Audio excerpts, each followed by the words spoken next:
Welcome to our channel. నేను మీ సంగీత. మనతో ఈరోజు ఫినాన్షియల్ అడ్వైజర్ సాముల ముఖేష్ ఉన్నారు. వారితో మాట్లాడదాం. నమస్కారం సార్. నమస్తే అండి. సార్, మనం క్రెడిట్ కార్డ్ తీసుకుంటూ ఉంటాం. బ్యాంక్స్ కూడా చాలా ఆఫర్ చేస్తుంటాయి క్రెడిట్ కార్డ్స్ తీసుకోండి అని. సో అది తీసుకోవడం వల్ల మనకు లాభమా నష్టమా? బ్యాంక్స్కి ఎలాంటి బెనిఫిట్స్ ఉంటాయి, మనకు ఎలాంటి బెనిఫిట్స్ ఉంటాయి, మనకు ఒకవేళ బెనిఫిట్స్ ఉన్నా కూడా ఎలాంటి డిస్అడ్వాంటేజెస్ కూడా ఉంటాయి కదా, అవి ఎలా ఉంటాయి సార్? అయితే మనకు ముఖ్యంగా క్రెడిట్ కార్డ్ అనేది బ్యాంక్ ఆఫర్ చేసినప్పుడు ఊరికేనే ఆఫర్ చేయదు. అది మన సిబిల్ స్కోర్ని చూసుకుంటుంది. మన మన స్టేట్మెంట్ అసలు మనకు ఉన్నటువంటి వేరే మన లోన్స్ ఇవన్నీ మన స్టేట్మెంట్ ఉంటుంది కదా, దాన్ని పరిగణలోకి తీసుకుంటుంది. మన ట్రాన్సాక్షన్ హిస్టరీ దాన్ని పరిగణలోకి తీసుకొనే మనకు ఆఫర్ చేస్తుంది ఎప్పుడైనా క్రెడిట్ కార్డు. మరి ఈ క్రెడిట్ కార్డు ఎవరికి ఎంత లిమిట్ ఇవ్వాలి అనేది మీ ట్రాన్సాక్షన్ హిస్టరీని బట్టే చూస్తుంది. ఈ క్రెడిట్ కార్డు తీసుకుంటే మరి ఊరికనే అప్పిస్తుంది కదా కంపెనీ, బ్యాంకు. దానికి ఎట్లా వస్తాయి లాభాలు అనేది ఒక పెద్ద క్వశ్చన్ మార్క్ అందరికి కదా. అవును.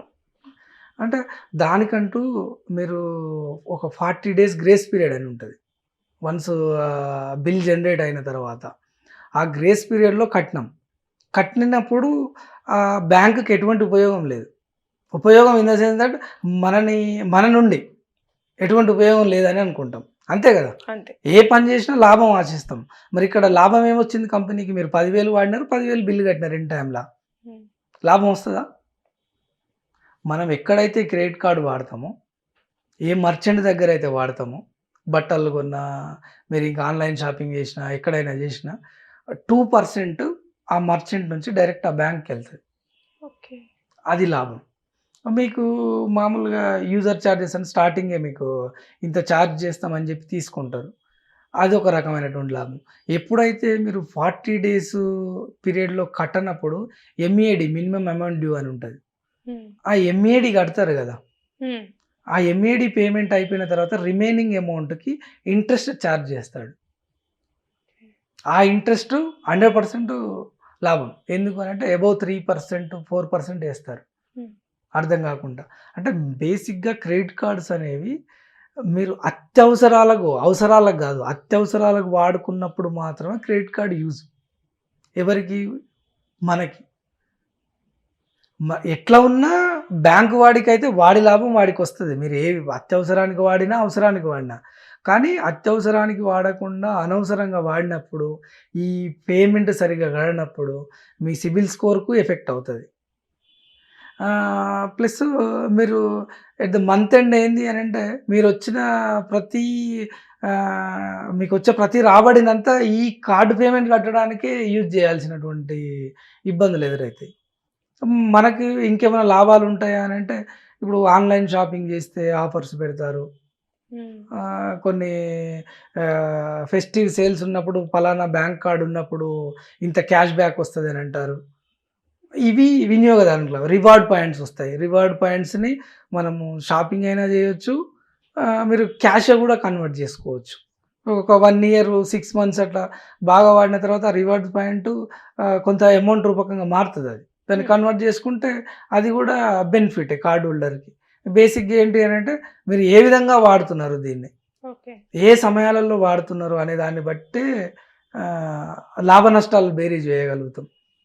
మనం ఇప్పుడు క్రెడిట్ కార్డు యూజ్ చేసినప్పుడు మీరు అన్నట్టుగా సిబిల్ స్కోర్ ఉంటుంది కదా, ఆ స్కోర్ అనేది ఎందుకని తగ్గిపోతుందంటే, అంటే మనకు ఈ రెంట్ ఏదైతే ఇంట్రెస్ట్ ఉంటుందో ఆ ఇంట్రెస్ట్ బేస్ చేసుకోనా, లేకపోతే ఎట్లా సార్? అంటే ఇన్ టైంలో కట్టకపోవడం వల్లనే తగ్గిపోతుంది. ఎన్నిసార్లకి మనం కట్టకపోతే? బేసిక్గా మనం సిబిల్ స్కోర్ అనేది ఏంటి అని అంటే, మనం కరెక్ట్ టైంలో మనం తీసుకున్నటువంటి అప్పులు చెల్లించకపోవడం వల్ల ఆ ట్రాక్ రికార్డే సిబిల్ స్కోర్ కదా.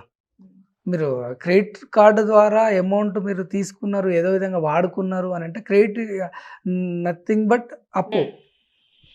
అలాంటి సందర్భాల్లో మీకు ఈ సిబిల్ స్కోర్ అల్టిమేట్గా ఎఫెక్ట్ అవుతుంది. అంటే ఇంట్రెస్ట్ కూడా ఎందుకని సార్ ఎక్కువ అవుతూ ఉంటుంది? మనం ఒక టర్మ్ కట్టలేదు అంటే, ఈ మంత్ మనము కొన్ని ఫినాన్షియల్ ప్రాబ్లం వల్ల మనం పే చేయలేకపోయాం. సో నెక్స్ట్ మంత్ కల్లా మనం కడదామనే లోపు అది డే వైజ్గా క్యాలిక్యులేట్ అవుతూ ఉంటుంది మనకి.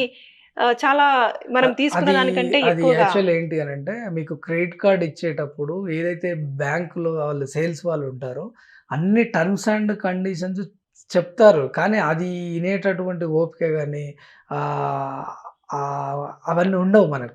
ఉండకుండా ఏం జరుగుతదనంటే ఓన్లీ వాళ్ళు చెప్పేదంతా మనకు వచ్చే అడ్వాంటేజెస్ ఏంటి? ఈ 40 డేస్ గ్రేస్ పీరియడ్ అన్నాను. సార్ మాది 50 డేస్ ఉంటది గ్రేస్ పీరియడ్. సార్ మాది 60 డేస్ గ్రేస్ పీరియడ్ ఉంటది ఇది. ఇవి బాగా పిచ్ చేస్తారు మనకు. ఆన్‌లైన్‌లో మీరు చేస్తే ఇంత 20% క్యాష్ బ్యాక్ వస్తది సార్. మీరు పెట్రోల్ బంక్‌లో స్వైప్ చేస్తే మీకు ఈ బెనిఫిట్ ఉంటది సార్. మీకు రివార్డ్ పాయింట్స్ వేరే కార్డ్ కంటే డబుల్ వస్తాయి సార్. ఇలాంటి అంశాలను మాత్రం ఎక్కువ చెప్తారు. మనకు ఆ అంశాలు మాత్రం ఎక్కువ నచ్చుతాయి. ఈ కట్టకపోతే ఏమైతది అనే మీరు ఏసినటువంటి క్వెషన్ ఉంది గదా! అంత దానికెళ్ళం మనం.